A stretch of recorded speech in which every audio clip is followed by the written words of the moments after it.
Sanskrit for UP TET, C TET and S TET की कक्षा में 15वीं कक्षा में आप सभी लोगों का स्वागत।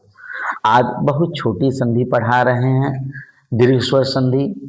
ये पहले वाला वीडियो आपको देखना पड़ेगा, 15वीं वीडियो है। आप वीडियो नंबर 1 से देखेंगे तो संस्कृत आपको बड़ी आसान लगेगी।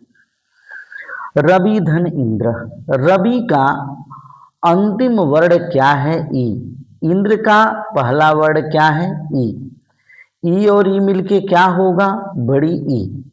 तो वह पे अब छोटी ई नहीं रहेगी, कौन सी ई हो जाएगी? बड़ी, क्योंकि ये छोटी और ये छोटी मिलके बड़ी ई हो गई। रविंद्र अकः सवर्णे दीर्घ। गिरी शब्द में कौन सी पहले शब्द का अंतिम वर्ण क्या है? आप कहेंगे कि छोटी ई है। दूसरे शब्द का प्रथम वर्ण क्या है? आप कहेंगे बड़ी ई है। तो इसका अंतिम वर्ण इसके प्रथम वर्ण से मेल होगा। छोटी ई और बड़ी ई मिलके भी बड़ी ही होगी। और यहाँ पे छोटी ई किस में बदल जाएगी? ये चूंकि समवर्णी है, समान वर्ण है, अकः सवर्णे सवर्णी है, इस नाते दीर्घ को आदेश होगा और छोटी का दीर्घ बड़ी ही होता है, तो गिरीशः हो जाएगा। मही, मही का मतलब होता है पृथ्वी। इंद्र का मतलब होता है राजा, पृथ्वी का राजा या देवता। मही में बड़ी है, आप एकदम याद कर लीजिएगा। बहुत से बच्चे उस समय छोटी समझ लेते हैं, बड़ी है। इंद्र में ई है, छोटी दोनों मिलके बड़ी ही हो जाएगी। और यहाँ पे हा पे बड़ी है तो क्या हुआ? हा पे बड़ी ही रहेगा, क्योंकि दीर्घ का ही आदेश होगा। महेंद्र अकः सवर्णे दीर्घ। श्रीधन ईश, पहले शब्द का अंतिम वर्ण ई है, बड़ी ई है। दूसरे शब्द का प्रथम वर्ण बड़ी ई है, दोनों मिलके भी बड़ी ई होगा। और इसमें श्रीशः, बड़ी और बड़ी मिलके बड़ी ही हो गया, तो श्रीशः हो गया अकः सवर्णे दीर्घ। गुरु, गुरु धन उपदेशा, गुरु में छोटा ऊ है और गुरु का काम है कि जो छोटे बच्चे हैं, जो कम जानते हैं, अल्पज्ञ हैं, उन्हें ज्ञान देना। तो छोटा ही बन के ज्ञान देता है।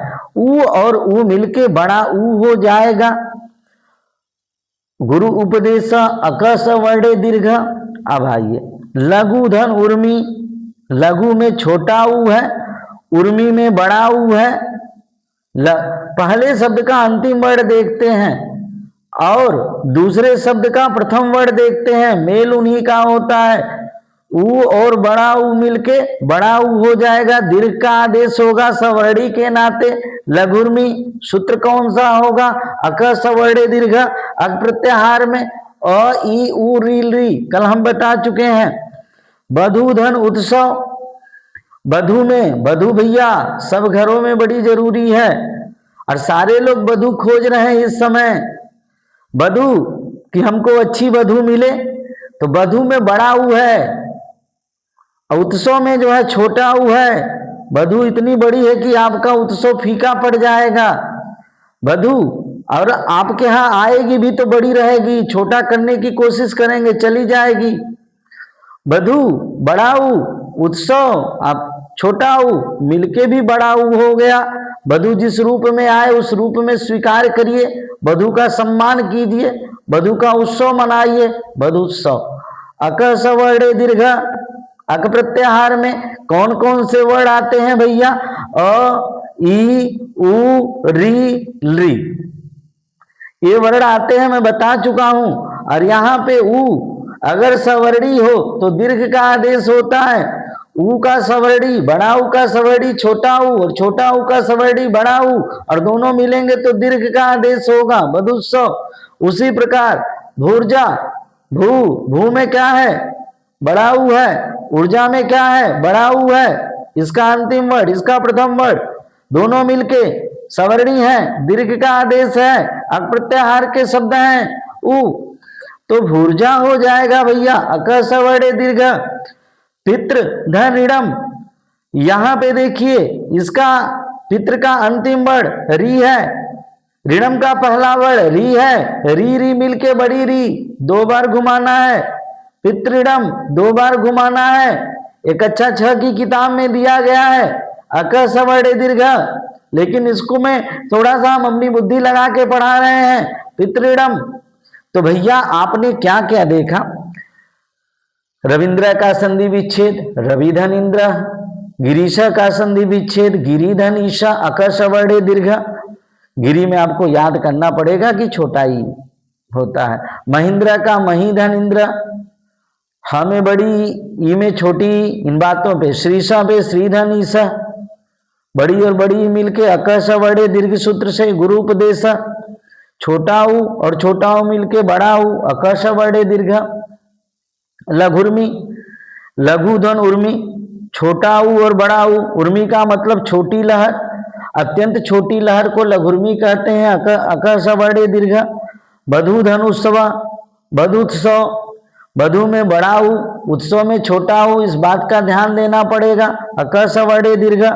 भूर्जा भू में भी, भू का मतलब होता है भूमि, ऊर्जा, ऊर्जा का मतलब होता है ऊर्जा। ऊ बड़ा ऊ और बड़ा ऊ मिलके भी बड़ा ऊ का देश होगा भूर्जा अक सवर्णे दीर्घ। पितृधन ऋणम, पहले शब्द का अंतिम वर्ण री, दूसरे शब्द का पहला वर्ण री, री री मिलके बड़ी री, पितृणम अक सवर्णे दीर्घ। ली का दीर्घ नहीं होता है, इसलिए ली पे ये नियम लागू नहीं होता है। अब आइए, अब दूसरी संधि बताते हैं गुण स्वर संधि। स्वर संधि है भैया, आपसे पूछा जाता है कि गुण स्वर संधि का सूत्र बताइए, तो आपको याद कर लीजिएगा आद गुण। गुण स्वर संधि का सूत्र क्या है, आद गुण।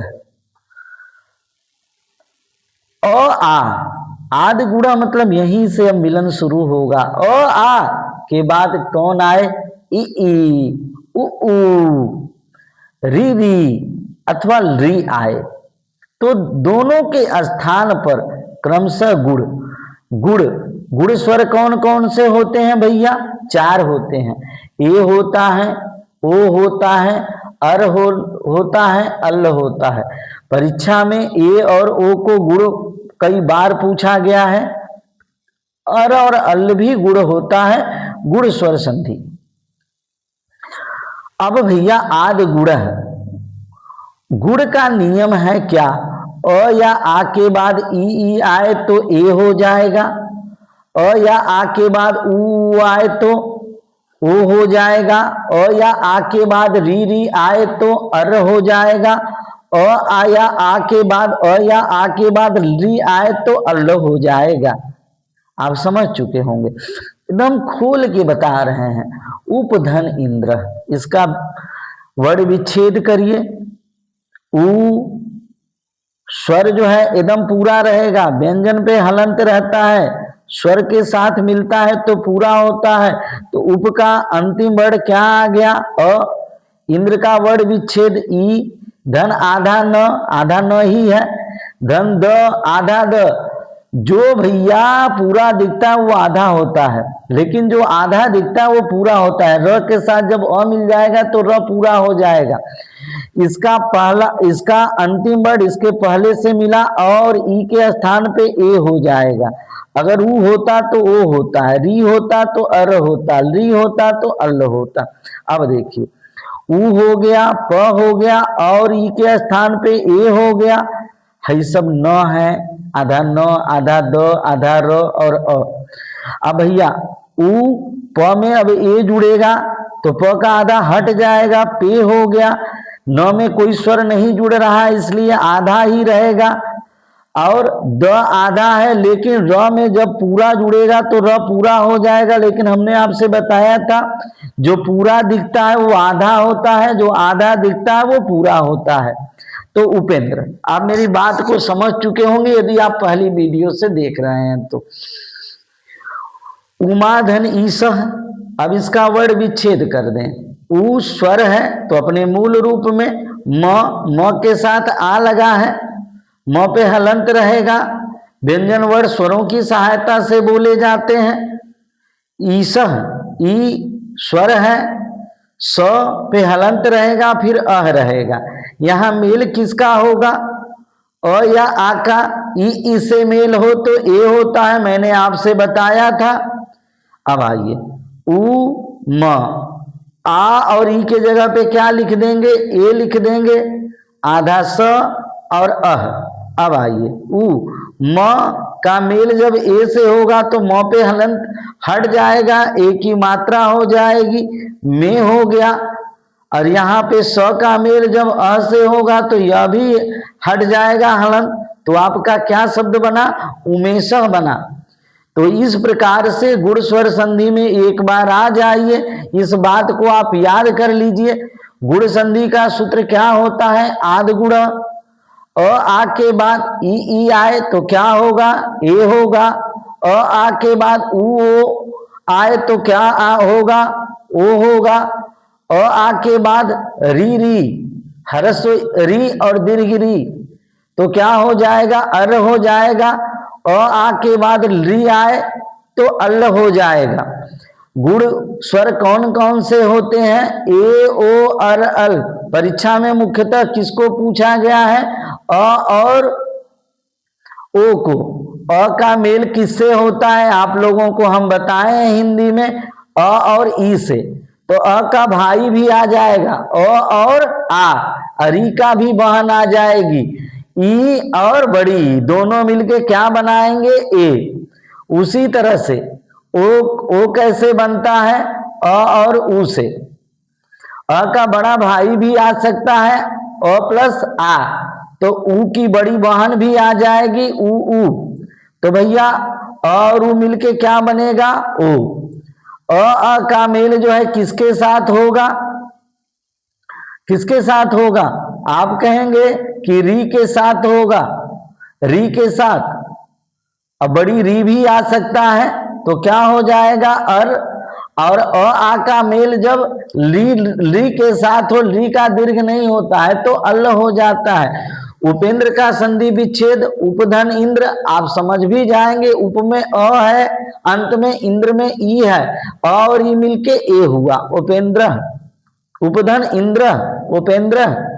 उमा धन ईश, उमा का पहला वर्ड, अरे उमा का अंतिम वर्ड आ, पहले शब्द का अंतिम वर्ड, ईशा का पहला वर्ड ई, आ और ई मिलके ए हुआ। तो आपको समझ में आ चुका होगा संस्कृत। और जब संस्कृत में संधि अगर आपको समझ में आ जाएगी तो हिंदी की संधि बड़ी आसान लगेगी।